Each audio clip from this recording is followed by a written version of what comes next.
রোদে জলে কোনো রকমে পরিবার নিয়ে মাথা গুঁজে বসে থাকাই ছিল নিরাপত্তা। রাতের নিরাপদ আশ্রয়টুকু ছিল এক অহেতুক চাহিদা। এদিক যে আকাশের তারা গোনা যেত, এত বড় বড় ফুটে নদীর জল উঠে মনে করো যে হলো ঘরের মাটি ছাটি সব খুঁড়ে নিয়ে যেত। 15 দিনের মতো বাড়িতে আসবার পাইতাম না। উঠানে রান্না করতাম, বৃষ্টি আসলে পরে আবার ঘরে নিয়ে যাইতাম।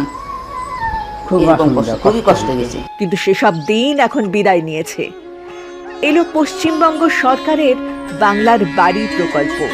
পশ্চিমবঙ্গ সরকার আমাদের ঘরের টাকা দিল, এই টাকাটা আমার খুব কাজে লাগলো। বাংলার বাড়ি প্রকল্প সারা বাংলার ঘরের মানুষদের পাশাপাশি কোচবিহারের মানুষদেরও শান্তির আশ্রয়টুকু উপহার দিয়েছে।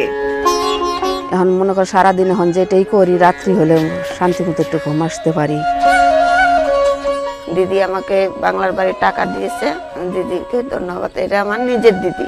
পশ্চিমবঙ্গ সরকার মানুষের পাশে, মানুষের ঘরে।